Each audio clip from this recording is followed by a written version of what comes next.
So how is that managing the relationship and the business? Because guess what? That will affect us long term. I want to make sure that I'm being with somebody that is going to be an asset and not a liability, right?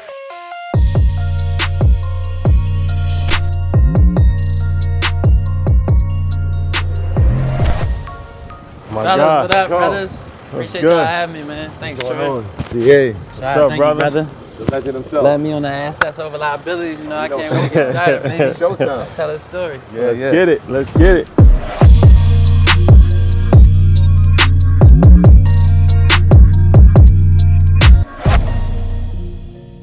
Derrick, my brother. It's so crazy because, you know, I was just thinking about like when's the first time I heard about Big Dave's Cheesesteaks, and it's been a minute ago, and they was just telling me like how you had the city of Atlanta on Smash, and it was like, yo, y'all gotta talk to him. Like, y'all gotta talk to him. And I didn't even know at the time the connection that we'll talk about later on with your fiance. Yeah. Let's bring it back, like, I believe 4 locations. Yeah, 4 locations. With another one coming soon. Yep, another one working on right now, Lawrenceville. Okay, part owner of Bar Vegan. Yep. You got real estate. Yep. corporate partnerships. We're gonna go through everything. Yeah. But you know, you didn't start there. Nah. Humble beginnings, West Philadelphia, born and raised. Yeah. Playground, where I spent man. most of my days. In the kitchen's where you spend most of the Yeah, day. so how'd that start, man? How'd it start? First of all, I'm gonna say thank y'all for allowing me to come here on y'all show, man. I'm proud of both of y'all brothers, what y'all been doing, man. It's like mind blowing to see so much, you know, adversity and everything y'all put into the communities and people really adapting to y'all. So I call it not your average CEO because that's what I built. So yeah, me coming from Philly, like when I was growing up, I always wanted to be something and somebody, but didn't know how to do it because of the resources. So I would sit around, you know, on the block just like everybody else. But in my mind, I used to sit there and be like, you know, it's something else more to this. We getting tricked out our spots. Like, what else can I do? So I played basketball my whole life, just like every other, you know, kid in America with hoop dreams, but only, you know, a certain amount of us make it. And I had to realize later on that that wasn't my calling when that didn't work for me.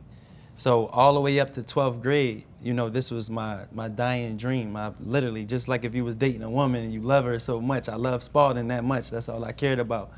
But I had to realize that when God was ready to call me for something else, I had to be ready for it. So I lost my father, you know, in 2009 to lung cancer. So for me, you know, selling narcotics, I got, you know, tricked into the streets and really didn't know what I wanted to do with my life, but I didn't want to ask nobody for nothing. Because I think that's our biggest pride as men, is like asking somebody for help. You don't want nobody to know what you're going through. You're ashamed of, you know, being broke, you know, and that's what it really is. But I had to realize if I keep the same mentality, I'm never going nowhere. So 2002, my parents, they went through a little separation, and I got shipped to Athens, Georgia. My grandparents in 1996, they moved there. They was living in Philly, but moved back to their roots into Georgia. So I got shipped there just like, you know, Will Smith got sent to Bel Air. You know, my mom and my dad, like, you know, you're gonna be dead in jail in Philly, you know, I'm getting in trouble and stuff like that. But when you living in that jungle, that environment, you don't realize what you doing and how you doing it to survive. But I was realizing what I was doing and what I needed to do to get out of there, you know what I'm saying? So now I'm 2002, I'm in 10th grade. I remember my first day of school, I'm walking in the hallway and I see other races. I never went to school with other races in my life, so I didn't know how, you know, it is to adapt with other people. I only knew my own kind. So that gave me my little leeway of change. So I went year to year and, you know, developing myself and changing myself and getting stronger at everything I'm doing. But then the devil hit my family hard where I started losing a lot of my family to cancer. In 2005, my aunt Teresa, she had passed away from cancer, and this is the person who I depended on and leaned on to help me get through school, because work a lot harder in Georgia than it is in Philly. You know, the education systems is different. So she helped me get myself together, and then when I lost her, a big piece of me was lost, and I started getting in a lot of trouble when I moved back home because I didn't care about things the way I used to care about things. You know, like you feel like, you know, what you was chasing your whole life was gonna happen, and then that gets snatched from you. So I was ashamed. I was ashamed to stand in front of my father, who I know was a blue-collar worker, who worked a 9 to 5 every day as a construction laborer, also worked the Perceptor on the train tracks, putting in third rails. And I would watch them buy me the newest Jordans, buy me the AN1, you know, jerseys, the shorts, anything I needed to support my career at basketball. And then I don't honor it that way to give him, you know, what I know he put in all these years of believing in my dream. So when I lost him, I promised him before I lost him, I said, you know, I'm gonna stand on my 10 toes. And he promised me, he said, listen, I don't want you to work for the white man like I did my whole life and don't have nothing to show for it.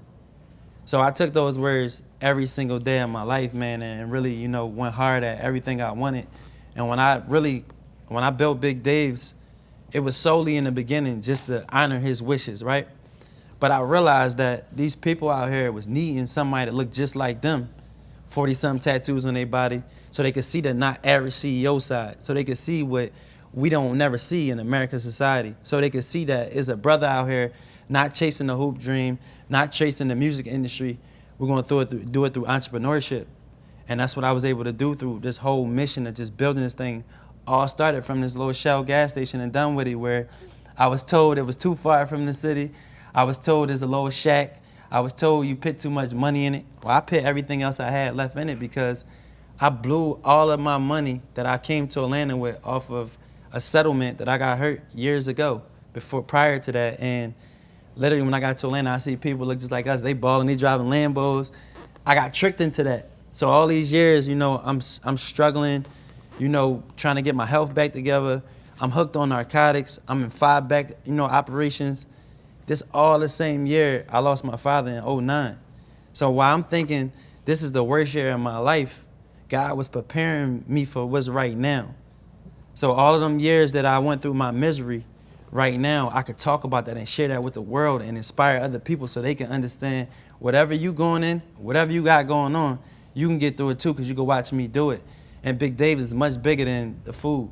It's much bigger than that because right now we not only inspiring people, we uplifting everything we put our hands on. When we come to these communities, each one of my locations, we're putting about 35 to 40 people in there that didn't have a job. Mm-hmm. And out of those people, I hope to say that 20 of those people want to build a career, you know, along the way to say, okay, this is what I want to do in my life. I want to become a manager. I want to become, you know, a district operation manager. You know, all of those things are something that was built through me. I could look at my company now. I could look at it now and say, I did this off of a 3-foot, you know, grill and 1 broken fryer because I blew all my money, you know, the partying and everything like that, and I put my last into that. So I'm wondering now, right, because you said Dad was in construction and he worked, you know, for the transportation with the railroad. What made you choose Big Dave, the steaks? Like, is it a Philly thing? It was like, you know what, everybody loves cheesesteaks. I'm pretty good at it because you didn't go to culinary school for this. Nah. So you just something that you just doing off the muscle. So what made you choose Big Dave's? Well, what made me choose Big Dave's is total transparency. I was living in Atlanta and I was craving a cheesesteak one night. And I walked into this joint, and I ain't gonna say the name, I don't wanna hurt their brand, but I walked in there and I seen how busy it was. So I thought I was at the right place. And I bit the sandwich and I'm like, damn, these people getting tricked out of, this ain't no cheesesteak. This a Philly. Yeah. You know what I'm saying? This ain't no cheesesteak, this is what y'all call it. So in the midst of all of this, I wanted to do something. I had the cash to do it because I just came from the settlement. And I was going to go solely into just real estate, right? So I now started to say, you know, it's time to jump into something they don't have. I can come down here and take over with this food industry. You know, I started out just selling water ice though. It's Italian ice. They didn't know what cheesesteaks was. I was still waiting on permits to get the hood put in. So when I opened my location, I didn't have cheesesteaks. I started out like almost a year just with selling, you know, water ice and ice cream, just like a, you know, ice cream parlor. I couldn't get a soul to walk in there because for one, I'm in Dunwoody. I don't know where I'm at. I'm in a predominantly, you know, white neighborhood, high income. You know, I can tell you a story. I can remember walking to a lady when I first opened. She was pumping her gas. She had some kids in the car, and I walked up to her and I said, hey, I just opened this location right here. You know, I got Italian ice and ice cream. You know what she told me? She said, get back. She thought I was gonna rob her. I could have went left, right? Like how society put us and say, you know what? I could have got nasty with her and, you know, I understood that she's in an environment that she don't understand. And what made me understand that is being around my grandfather. Like, that's the person that really molded me into, like, a lot of the man I am today. He taught me how to cook. He taught me how to make seasonings, but he taught me principles. And those principles I take every day with me. Like, I'm not chasing money. I'm chasing levels. I'm chasing the next level. How can I get to the next level so I can inspire my people so they can see they can do it too? That's what Big Dave's is built off of. So in the midst of all of this, I didn't even realize I knew how to make a sandwich that good. Like, I'm just thinking like, I'm gonna come in here and I'm gonna give it my all, but in the midst of me opening my brand, the person who taught me how to cook was dying. My grandfather, he passed away. He was in he had emphysema. I would drive from Athens, Georgia, all the way to Atlanta each and every day to help my grandmother change his diapers at night after I closed my location with a newborn baby. And the two men that raised me, that gave me all my principles in life, gave me one last story before they left me. My grandfather, before he left me, I was in tax debt. I ain't making no money. He told me, he said, listen, I'm going to leave you, but I want you to do me one favor. I want you to look after your grandmother. She lived with me today. She been living with me for years. I always honored that. And the other thing was, don't put too much oil in the sandwich. Use a little bit of water. So that helped me to like make the cheesesteak not greasy. But all of these things I took and carried with me. And now Big Dave's is who it is today because of the men I had in my life showing me how to lead the way the right way. But I've been through so many different situations in life that all I can do now is give somebody inspiration and inspire them differently because nobody can trick me out of what I know is best for me and my family at this point. So the gas station itself, you started with the flavor ice or the Italian ice, right? I'm wondering, did you choose the gas station because of the affordability, or how did that location end up? Because I remember I used to get lunch from like the gas station. It'd be like sushi, and we would call it the gas station sushi. I'm like, well, that ain't a place where people get sushi from. So why'd you choose the gas station as a place where you're going to open your brick and mortar, especially selling cheesesteaks? I'm glad you asked that because it was given to me. Sometimes in life we look at this like, why I can't have that? I deserve that. Show them you deserve it. We in a world right now, where we use this thing where, we in corporate America, or we in the black America where people don't understand us, right? We're trendsetters. I knew that if I was still 35 minutes from the city, I still had a reach. I had a mouth, I had an influence, and I had Instagram. I had social media. It's free marketing. So I took my last $200,000, right? Put in this gas station. Couldn't open because the guy who built it out the first time, he built it with house stuff. So I didn't even know what permitting was. I was about to fly all my family down for my grand opening, find out I don't even have a CO. Didn't even know what a CO was to open my location. So all of these things that I went through in this gas station, there wasn't no stopping me. Do you know the moment I opened my doors, like in real life, I had $2,500 to my name out of having 7 figures, right? So my mentality still thought I had money. Like I tell people all the time, you could be from here and get to there, but to lose it and go back to there, you got to be strong to get back because it's a mental break. Like I literally had to gear myself up to understand like, hey, you're going to get back, but it's going to take you to get you back. You're going to be cooking on this grill. You're going to be the fry cook. You're going to be the cashier. You're going to be the accountant, but you're going to get back. And how I realized that is one day, my homie Tak, he told me, he said, listen, it was a party Meek Mill was throwing, right? And I had a chef coat on. I never forget it. I said, man, I ain't going in compound with no chef coat on. You're going to have me smelling like cheesesteaks. But you know what? I said, I'm going to go in there because this is who I am, right? I walked in there with my chef coat on, in there smelling like a whole Dave's way, right? But so many people was inspired off of me, what I was doing at the time. They didn't even realize that I was in cookware. Sometimes if we in our own identity, who we supposed to be as people, they're going to recognize you and know who you are as a person way differently than you as looking like somebody else. So I knew I had to step apart from everybody else so people could understand my mission.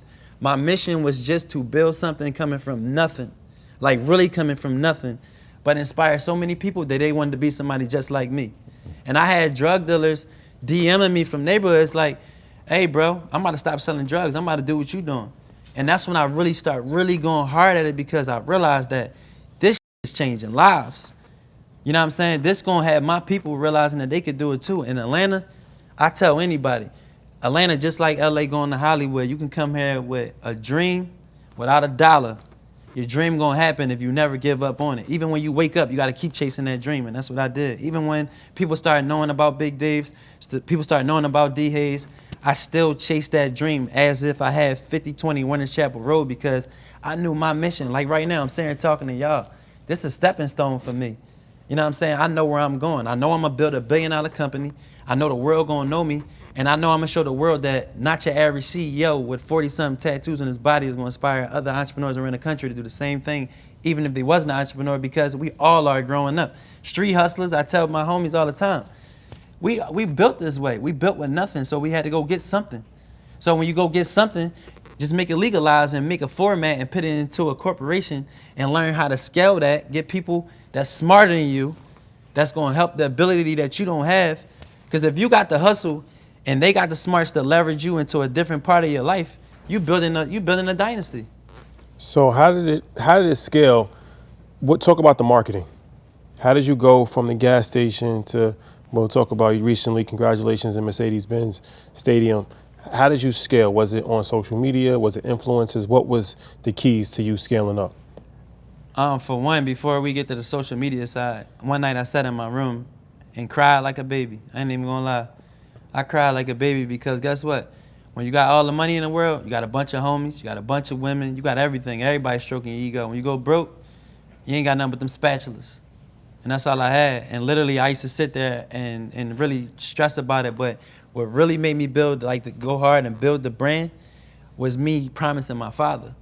Like, I honored that man so much as not only just a father, he was my friend, he was my savior. He wasn't the type dad that if you was making a mistake, he would make you feel like you made the biggest mistake. He would tell you, make you understand it and make you live in it.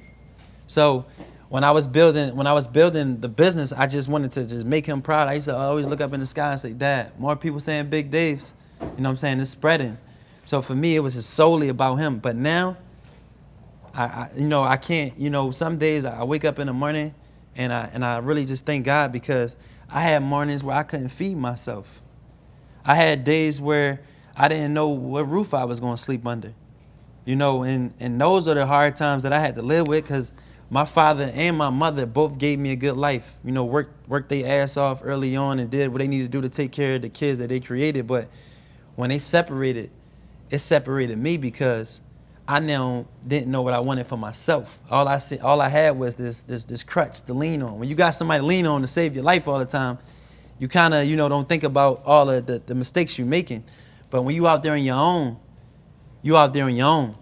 And when I got on my own, I wanted to stand on my own because I didn't want to ask somebody for anything. And now, right now, I am my first family's millionaire.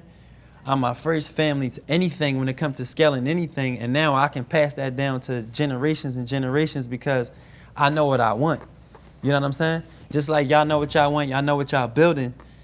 Nobody can stop you from that. Like in entrepreneurship, we going to have our roller coaster rides. We're going to have our days where we don't even know how we're going to create the capital to be able to take care of all the things that we need to do. But those are the things that I was willing to take the challenge on because I've been through so many hard times in my life. I was ready to rumble like Rocky. So there was another Philly native that kind of changed the game for you, Eve, right? Oh, Eve, definitely, man. So can you tell that story? Because when we're talking about scaling, obviously Eve, the story goes, Eve posted that she was at the restaurant. Yeah. The brand goes crazy. And so a lot of times when we're in business, people scale too fast and not ready for it. You're in a 700 square foot business. Gas station. Gas station, right? I'm imagining as this is happening, there's lines going around the corner for a gas station. And so what was that process like, right? Because a lot of times we're not ready to scale, and sometimes that hurts our business, so we got to pull back. So what was that like? So I'm going to give you this scenario, right? You can take $100. You know how somebody give somebody $100 or whatever, right? It's just $100. But if this is the only $100 you've been waiting for, right, you're going to spend it differently. Mm-hmm. You're going to look at it like, oh, I got something I can feed myself of. When I had my gas station, I was starving for something because you got people out here, can be doing the wrong thing or whatever, and they making money, they doing whatever they need to do. And I felt like, damn, I'm doing everything I needed to do, and I still can't make this thing happen. But when she walked in that door, and shout out to Eve, man, because I always, talk about her in every interview, mostly I do, because she was so organic with the way she did it. She walked in there and she said, listen, she had some people with her and she said, they not ordering. I got to eat it first. She said, but if it tastes like home, I'm going to put it on every social media platform I have, right? So Pinky always uses, shit, you know, with Eminem, you only get that one shot, don't miss the, you know, the chance to blow. You know what I'm saying? And I'm in the middle of making her chicken cheesesteak. I probably got $500 in my business account. I probably got 6 employees. I don't know how I'm gonna pay Friday. I got rent that's coming. Don't know how I'm gonna take care of that. I'm driving a $100,000 Jaguar on a donut. I can't pay for the tire. I don't want nobody to know I'm struggling. Oops. But when I'm making this sandwich, all these things that I'm going through in my life, I literally was thinking about. When I gave her that sandwich and she bit it, and she went crazy, that gave me confidence where I could talk in front of 10,000, 20,000, whatever people, and give them my story the right way and motivate them the way I'm trying to motivate them, because she gave me that confidence that what I was working on is working. This is it. So when she put it out, man, the next day I had maybe 80 to 100 people in line, and I wasn't even making $500 a day. So just like I said, that $100 thing, when you get something that you've been waiting for, it felt like I had a fortune that was sitting there waiting for me. So I just took that advantage and, you know, just kept going on from there. But after that opportunity, I had got an opportunity in 2018 to represent Atlanta in a sandwich competition. And when I got there, I see all these cooks, you know, and I'm literally like the only black guy. I'm in Orange Beach, Alabama. It's literally, I can count on my finger how many guys that's our, you know, color is there. Mm-hmm. And I'm cooking on a barbecue grill, no flat top. So I'm like, my disadvantage, you know, the devil in my head, like, man, you got all this disadvantage, you ain't gonna win this. I went and found me a skillet, a flat iron skillet, and put on that flat top, just like it was the flat top I was cooking it on the grill in my locations. Got that cold hot, got it real hot, heated it up, and I made the Dave's Way. The Dave's Way is a sandwich I named after my father. It's a loaded sandwich. I wanted to name a sandwich after my father because I wanted every time somebody came in there, it was something that represented a piece of him in the brand. So I made that sandwich. Bo Jackson, a couple other guests, they ate it, and I was sitting in a big stadium, and I was sitting there running my mouth just like I'm talking to y'all, and they sitting there, you know, naming the qualifiers, and they named Derrick Hayes, and I was sitting there, and the lady was like, "They just called you." And I was just sitting there like, you know, I was stuck because I didn't realize I was going to get called. But my confidence was there making the sandwich. But what we taught and growing up, it sets us back sometimes because we don't even realize that we the shit in the room. You know what I'm saying? We are supposed to be here. We worked to get to this. So when I did that, you know, they named me top 7, ranked 10th in the world in 2018 in sandwiches, not cheesesteaks, sandwiches, period. Like, no matter what type of sandwich. And I carried that, and it you know, it made my, you know, business be able to, you know, start scaling nationally. I only had the one location at the time. I built a Doraville location in the pandemic. I was able to make $2 million more in the pandemic because I choose to pivot and take care of, you know, the community that serves me. I was giving out free meals. I was feeding hospitals because I'm like, we got all of this going on, and everybody is standing down. Who is going to stand up? There's no way I could be in these communities and they giving me their hard, you know, earned dollars, what they working for paycheck to paycheck. And we got this thing going on, and now everybody's folding and nobody's going to stand up. So I wanted to stand up for them. And when I tell you that's the best decision I ever could have made in my life, because my accountants at the time, "Oh man, you going to bankrupt us. I don't know what you're doing." And I said, "This ain't about no money. This is for the people." If you put money in a transaction and anything in life, it would just be a money in a transaction. So that's what I had to learn. So how did you get into Mercedes-Benz Stadium? That's something that's real big. 70,000 people on any given Sunday. And I believe you got 2 locations. Yep, 2, man. They offered, you know, this whole situation is still, you know, surreal for me because I started in a gas station. I now have my landmark location, you know, downtown in Atlanta. I still was able to take my first location and move it to another neighborhood right by the location. And now I got the offer to go into the Mercedes-Benz Stadium. And I thought it was just going to be, you know, you come in, you know, offer you one location. And they said, with your type of traffic and your culture dynamic change that we need in the stadium, we're going to offer you 2 locations. And man, I really, you know, I had butterflies in my stomach because the thing is, like, I feel like over the years, I don't like to use this whole underdog mentality, but I've been chasing this thing for so long, and I give people the real me. And sometimes we get shaded from that because there's a lot of fake stuff that's getting told out here, so we don't even know how to, you know what I'm saying, understand what's going on, you know what I'm saying? So I really just took that, and now I'm making this announcement, you know, tomorrow where I'm signing And now it's another person right now in the world that might just have a little teeny gas station or a little food truck or just a cart. And he gonna see that as a brother just like him made a company worth multi-millions and able to go into one of the biggest stadiums in the world and get 2 locations. That's special. You know, some people say don't do business with family, but my motto is only do business with family, and I'm real big on that. And I feel like that's something that, you know, is important to us. Like me and Troy, like we've been working with people that we grew up with our whole lives, our families and different things of that nature. So we got a surprise for you because you're a mogul, but you're about to be married to another mogul, Yes, Pinky yes, Cole, CEO of Slutty Vegan. And you don't know this, but she's actually here. So I felt like it would be dope if he sat in on part of the Oh, conversation. y'all done set me up. Look, I try to get away from her. She done followed me in. Yeah. Yes. I mean, she's an alumni. She's part of the EYL family. So I was like, you know what? It's only right. Let's get Derrick, but you know, let's make it a family affair. Knock, knock, knock. Oh, there she goes. Hey guys. There she goes. What's going I on? was in the middle of bragging. Perfect timing. Hold up, time out. But how you gonna come here? How you I'm not? happy where you are. Yeah, but how you not gonna let me know that you here? I'm thinking I'm coming to do this and you pop up on me. This is a special moment. I couldn't even miss it. Yes, And, anything can happen. and I'm happy to be back in this atmosphere. Yeah. And now to see you do this and be here with you, I'm happy to be here. Well, What's up, congratulations. Welcome. Yeah, y'all right? did a Thank good job you. at hiding this from me though. Yeah. Newly yeah, engaged. congratulations. Thank you. Parents Sure. again. Congratulations on both. A newborn. We just had a baby 5 weeks ago. I mean, yeah. Back to work. Right back You know to what's it. crazy? My last interview when I was 9 months pregnant was with y'all. And now this is my first interview since having the baby. It only makes sense. It only That's- makes That's sense. dope. It's supposed to be us. It was supposed to be us. She was having a baby, literally. Like 3 hours later, she on the phone with her accountant in the bed. I'm like, are you serious? The grind don't stop. Brian, don't stop. Yeah. So, Pinky, everybody knows who you are, but if not, CEO of Slutty Vegan, great EYL episode, and a very inspirational figure in not only Atlanta, but for the whole world. So I was just asking, as far as having a relationship is one thing, but having a business partnership is another thing. So I know you guys, I believe you own Bar Vegan together. You have real estate together. Yep. You know, got a lot of other Kids things. together, that's a whole nother That's business. the biggest. That's a big business. we got dinkies. I did a trophy. So how is that managing the relationship and the business? It's manageable, right? A lot of people don't talk about being in relationship with your equal, right? So the first thing is when you meet somebody, you got to make sure that y'all have financial compatibility.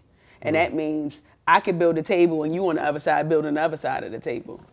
And I can sit at the table and you got enough to sit at that same table. And I'm not just talking about money, because if I got more liquid capital than you, like you got to come with at least a mindset. So that first thing was the compatibility, and we realized that we had that. He had a business that was doing well. I had a business that was doing well. His mindset was similar to my mindset. So I'm like, okay, this is going to work.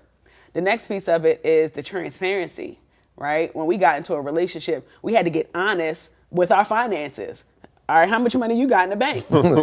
How early on does that conversation That take happened like the place? first week. Yeah, it happened the Oh, first you wasn't week. playing. We not I playing. wanted to know what your credit score was, like how do you pay your bills, because guess what? That will affect us long term. I want to make sure that I'm being with somebody that is going to be an asset and not a liability, right? And I realized early on that he was an asset to me because there were certain things that I knew about business that he didn't know. There were a lot of things that he knew about business that I didn't know. So we were able to help each other along the way. And then the last piece is that equality, that financial equality, right? Most times people get in relationships and one person is making all the decisions. We don't do that. When we got together, we realized that we both are equally responsible for the financial decisions that we make. So when it comes to paying bills, buying houses, paying mortgages, acquiring new assets, we talk about them collectively and nobody makes a decision by themselves. And I think that following those three things really works for us. And the biggest thing, I call it F&R. That's finance before romance. Like, ain't no romance if we ain't got the finance. If our finances ain't right, well, I ain't sexing you. You know what I'm saying? Like, we're not doing none of that unless we got our things in order. And to be as young as we are, we got life insurance policies on each other. We got 529 plans on our children. We got investments. We got like stocks. We got all of these things lined up because what we're building is bigger than just us. We're creating for our children and our children's children and our children's children. And it feels good to be with somebody that feels like me. Yeah, this is so unique because I'm looking at potentially $2 billion brands. I'm saying that Ain't because no potential. I'm taking potential out. You're looking at $2 I'm billion. looking at $2 billion brands. So what is that like being in a household with obviously Big Dave's is your brand and Slutty Vegan is yours, and yes, we have some things that we have together, but you're still building your own personal brands at the same time. What's that balance like when y'all? I mean, I guess at the table, right? Like, are we discussing this? It don't feel like, to be honest, you know, again, she's vegan, I'm not, but it don't feel like that because when we making decisions, we asking each other the truth. Like, what do you think about this? Or like, how do I do this? Or what can I do this to scale? Do you think this is the right move with that person or the wrong move? Like, we keep it all the way 1,000 with each other because we only hurting each other, we don't. And we won. Like, when I tell you we really won, like, we getting married next year, but we already share bank accounts. Mm-hmm. Like, we already got investment accounts that all the money go to. Our speaking engagements, you know what I'm saying? Everything that we put in that's a plus, we go buy property. We don't, anything that we come up off of, we ain't going out there. Yeah, I got cars in the house, we gotta have that. But, you know what I'm saying? But like the real stuff, like making sure that things are getting taken care of, like we put ourselves on like a mission to say, how many houses we buying this year? How many businesses we open this year? Who we investing in this year? And we follow that. And to be honest, the love part is just a layup because that is the part that's already set in stone. You know what I'm saying? We already knew that we was gonna love each other. We already knew how we was into each other. Now, how can we work with each other as one when the rest of the world might not understand it? So we show the world what we putting out, and y'all gotta receive it the way we giving y'all because we ain't letting y'all tell no narrative on us. Mm-hmm. And then the good thing about us is when he's winning, I'm winning. A win for him is a win for me. And a win for me is a win for him. So in relationships, sometimes I may be up.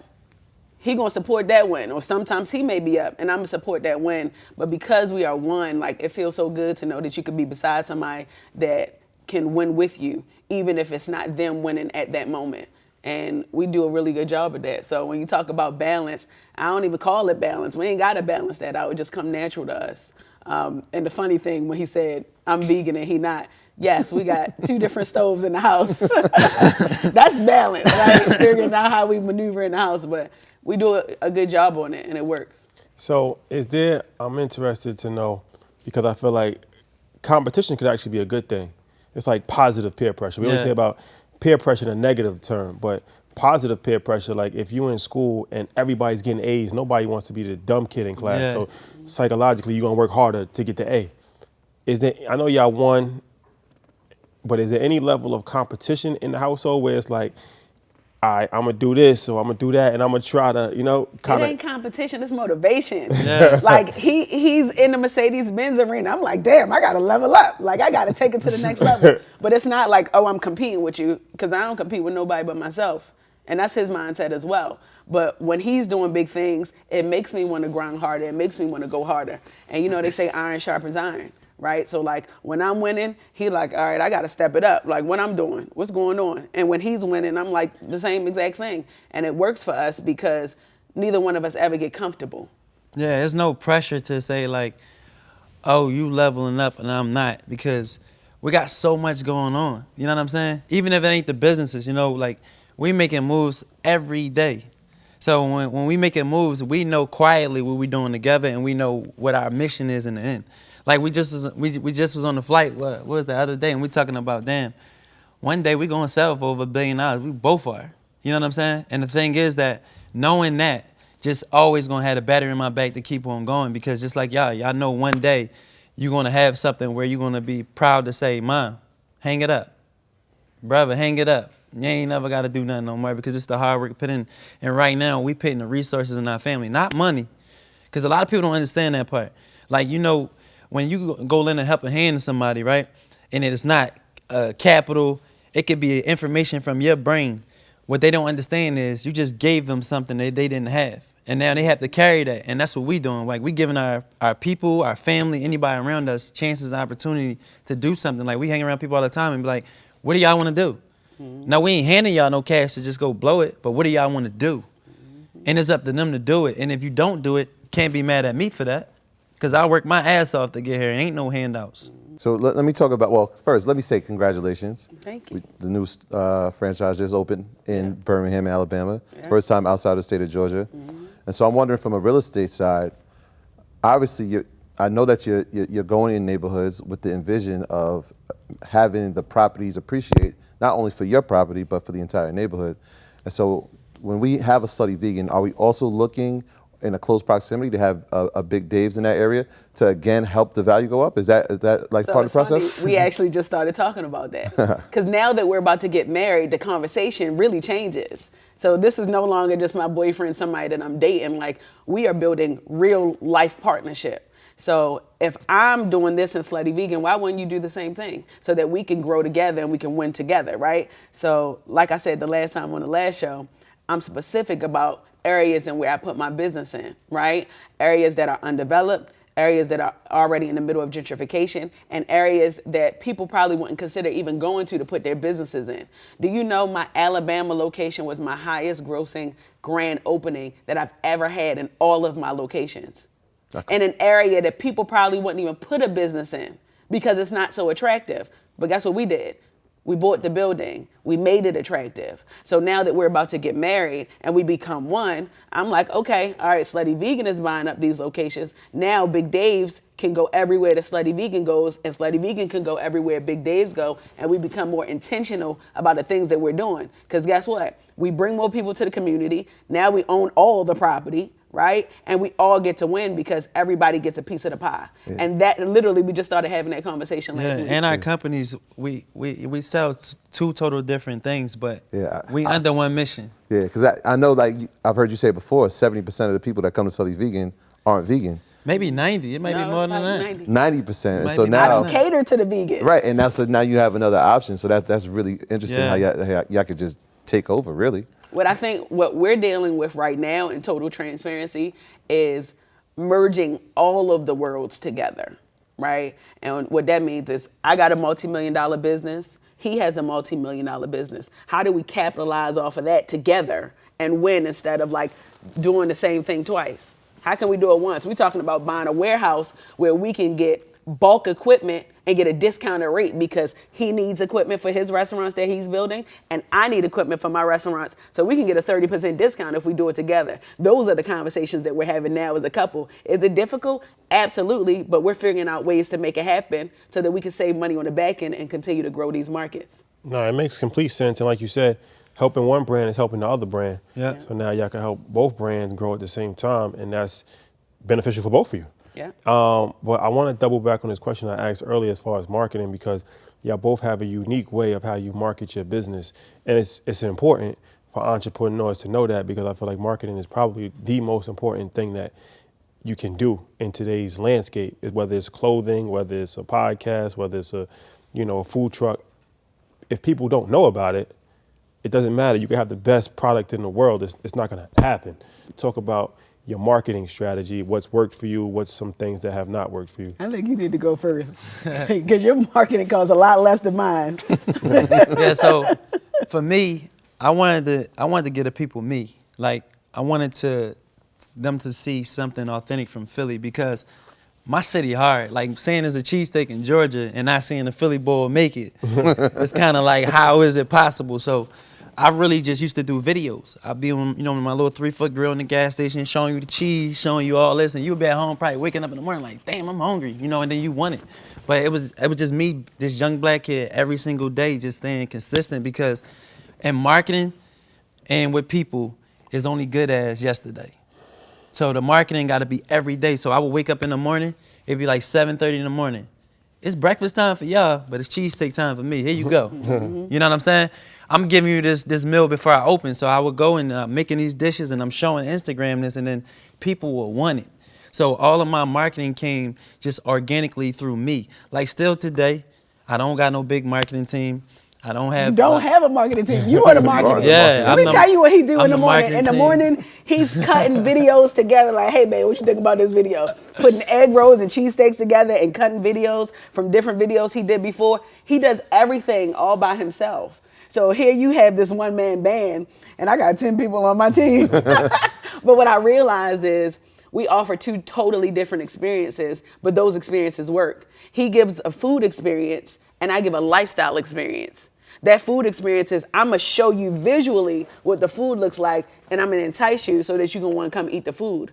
I show you a good experience because I want people to feel good. And that experience is through skits, through making people laugh, making people proud and giving them information. So although we do it totally different, what works is that you show how marketing doesn't have to be inside of a box. People feel like you need all this money to have a marketing team. He don't use no money. He use himself. He literally will get, 80,000 views off of eating an egg roll by himself. He's the marketing right here. I never wanted to change that though, because as I scaled, right, people say that brand change, you change. So if I start giving them something different that they knew it wasn't built off of course, I'm not in the restaurants, every day like I used to be and working, but I gotta keep the culture of the marketing the same because that's what people was used to and that's what they seen me build. Like, I came from here, like, showing people like, man, my fryer just went out today. I gotta go get another fryer. My grill not working. Shit, I remember days that I used to have to become that. Like, they seen that rawness of it, and I felt like I never could change that because I need people that probably gave up on life and can't figure it out, don't have a lot of capital, don't know what to do.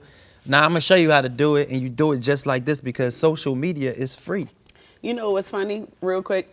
That's what marketing is these days. Marketing is transparency, right? When you think about marketing and expanding your business and exposing it to the world, people want to see real deal.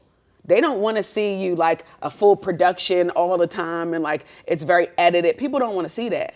People want to see authenticity. They want to see something organic because they feel like they can connect better to it. I was telling somebody the other day with our marketing, when we do the raw video, like in your face off the camera phone, we get more views, we get more exposure, and we get more engagement when we do it that way versus having a videographer do this whole production and action and all of that stuff because people want something so natural. And it's funny that you said when you talked about showing your food, I never show my food. I used to tell you that. Remember, I used to be like, show your food. I still don't, but it works for me. Why not? Yeah. Because I'm selling the experience. I'm not selling food. Mm-hmm. He's selling food. And then you get the experience after you get the food, right? And through my experience, what I realize is it's so much going on in the world, right? The economic downturn. We got COVID, we got monkeypox, we got all of these things that happen every single week. We hear about something new. People just want to feel good and they want good energy. So I treat it like a Hershey Park, like an adventure world. I want to give people an experience of a lifetime so that they can go and tell their friends, like, I got to go back to this place because they make me feel good. Yeah. And that's what really our marketing is, transparency and making people feel good. You can see the food when you get there. And my food ain't even that attractive anyway, so I mean, It sure is good, though. That's what I'm about to say. It's good, 'cause I had one yesterday. It's definitely good. So, and y'all used the word culture. Both of you used it. Mm-hmm. And I think that's one of the things that y'all have mastered. Cultural capital, knowing what people want, knowing how to entice them, but also how to make them feel, especially your team, feel inclusive. Like when I walk into Slutty Vegan, it's like a parade is in there. I'm like, wow, I feels good to be in here, let alone that's that experience. Same thing with your business. So when did you realize the importance in making that the paramount thing that you wanted to have inside of your business is that cultural capital? Well, for one, you can't make nobody that's on that boat feel like a worker. They gotta feel like they're a part of the mission of what you're building. If you make people feel like, oh, you just come in and clock in and do the job, you're gonna get clock in and do the job work. When you make people feel like it's a family, let's build this together, one day you will grow and grow and grow, and one day you might be an equity holder. It's bigger than really waiting for retirement, 401k, any of that, because you're working with something that's so real, you believe in it just as much as the owner believe in it. And that's what, both of us was able to do along the way. Like, myself and Pinky both gave out, equity to a few of our people that, either started with us or people that shown that they deserve it. And I think that is the one thing that helped Big Dave's is that it's people inside of those locations that really love the brand and really honor what I did for my father, naming my brand after my father, and actually telling them what I've been through, where I got in my life coming from Philly. They feel a part of my journey, so they don't want to let me down, not only let themselves down, they want to be a part of this mission and make this $1 billion brand. And I think that is what we have to do more of all the way around the board, is make people feel like they're a part of us instead of working for us. Mm-hmm. I realized how important culture was when I learned that I was a bad leader. Mm.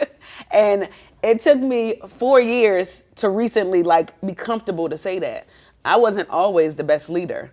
I was the person that was going to yell at you and not teach you. And I thought teaching you was yelling at you. And some people learn from it, right? But I used to be so militant. And so it's my way or the highway that I started losing employees. And when I started losing employees, guess what it did? It affected the culture. So if the employee's not happy, they're not going to be good to the customer. And if the customer is not happy, they're going to stop coming. And if they stop coming, who's going to pay the bills? You know what I'm saying? So I realized that in being a better leader, I can sustain the culture. And the culture is really making sure that people feel good all around you. And like he said, incentivizing the employees, giving my day ones equity to know that like you are a part of this big picture. I'm not just giving you a paycheck. Making sure that all of my employees who work 40 hours a week get full benefits and you don't have to be a manager. Providing my employees with life insurance, like those are the things that really raise and boost the culture. So now the question is not at this point, how do you boost the culture? It's how do you extend the culture? Because my biggest area of opportunity is scaling culture. That's hard to do, right? Making sure that you're happy in Atlanta, just as like you happy in Birmingham. So I'm excited about it. It's very scary, but culture can be scaled. You just got to make sure that the people around you feel good. Because guess what? It's not me that's making these people happy. It's the employees. And as long as you can make them happy, they'll continue to scale your culture and your business. What we have that a lot of other businesses don't have is we got the cultural capital. You can't pay for that. There's big businesses that call us asking for advice on how to scale culture, on how can they be cooler. What do we got to do to make more people pay attention to our brand? Well, y'all got $30 million in the bank and y'all asking us this. But what we realize is we come with an authentic approach. It don't matter who we sitting in front of. If it's a billionaire, if it's somebody that got $1 in their bank account, we still come the same. We give you that tangible energy, and that is cultural capital. Do you understand? Just like y'all did a festival, Invest Fest, which was fantastic, by the way. Thank you. Appreciate Yeah, you. dope. Thank you. If we did that, we put up an Instagram flyer. We'll have the whole city out. That's cultural capital. Yeah, with no marketing. Just With that no one marketing. post. Because people feel so tapped into us. When we win, they win. And they feel like they're growing on this journey with us. And that cultural capital, you really can't pay for that. You can't go to school to learn it. You just got to have it. It's that je ne sais quoi. What they say? Je ne sais quoi. Je ne sais quoi. Yes. You just got to have that. And I think that we have that in an organic, not cocky way, but in a confident way, which is why so many people really support us in everything that we do. I want to talk about the future. Brooklyn, Yeah. welcome to New York. Yes. Brooklyn. So you're going to be in Brooklyn. You're going to be in Mercedes-Benz Stadium, both two accomplishments within themselves. What's the future for the brands? What is the expansion plans for the brands? Where do you see the brands going in the next 5-10 years? Well, right now, like I told you, I'm living in my moment, you know, that I just got into the Mercedes-Benz Stadium. I'm building Lawrenceville right now, so in the midst of that, I'm having 5 locations. Then we're going out of state after that location, and you know, we're gonna make Big Dave's a $1 billion company in the next few years or less. And I got a book coming out. My seasoning about to be in the markets.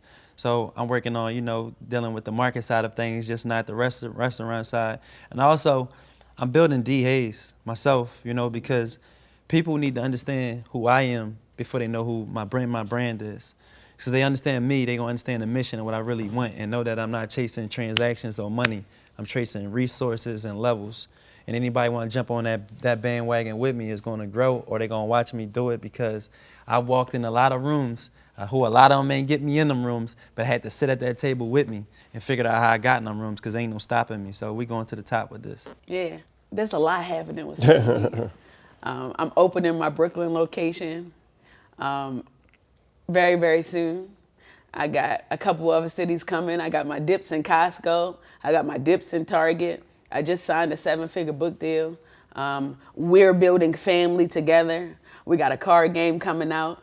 Not your average CEO. Yeah, we ain't leaving nothing on the table. And it feels so good that Slutty Vegan specifically started off the Mecca and the empire. But that's not what's about to finish it, right? That was just a vessel to get through all of these things. So now I'm a philanthropist. I'm an entrepreneur. I'm a teacher. I'm a mother. I'm a friend. And I get to capitalize off of all of these things organically because Slutty Vegan introduced me to a world that I could only dream of. So I'm excited about what the future holds. I'm excited to marry my best friend. And I'm excited for us merging our worlds together and building that $1 billion empire that we talk about all the time. And it feels so damn good because ain't nothing fake with us. It's all authentic. Like, we don't even rock like that. We won't even know how to move forward with that. We just want to see each other win. We want to keep inspiring people. And we building our family. We ain't having more kids right now.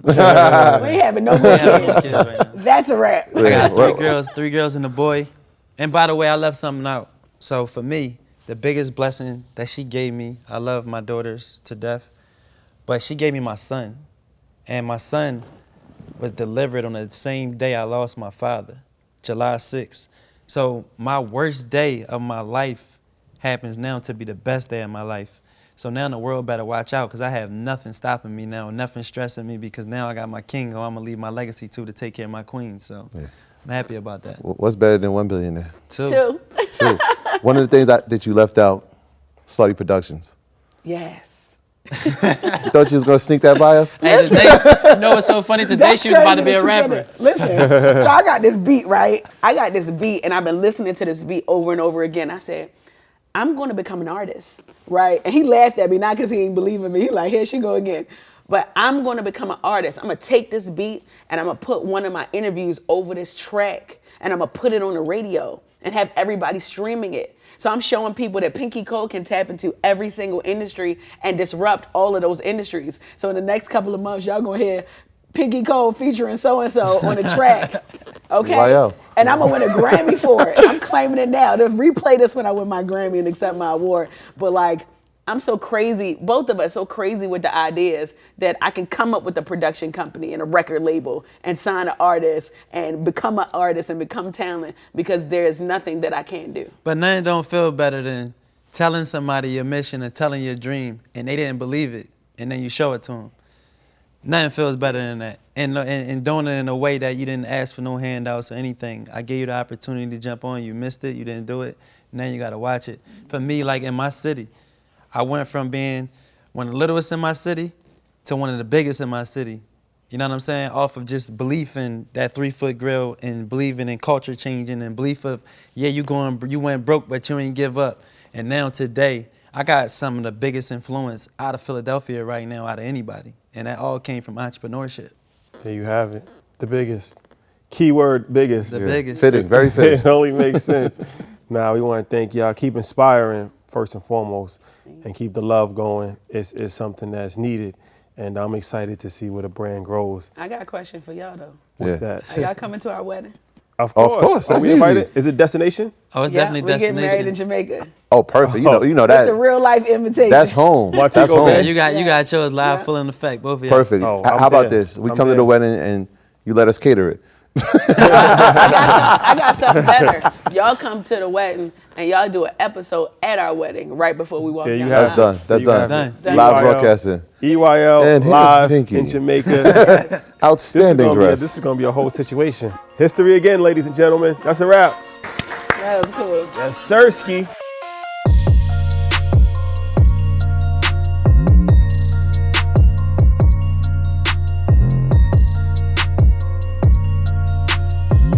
Hey, it's Troy and Rashad from Assets Over Liabilities. This episode's word, equity. This is the Asset Journal, brought to you by Ally. Equity, typically referred to as shareholders' equity or owner's equity for privately held companies, represents the amount of money that will be returned to a company's shareholders if all of the assets were liquidated and all of the company's debt was paid off in the case of liquidation. Equity is the amount of ownership you have in an asset. There are two sides of the coin, consumers and owners. Equity is key to ownership, and for our community, it is crucial we flip the coin from consumerism to ownership through things such as investments, equity in companies, and products. Only here on Revolt.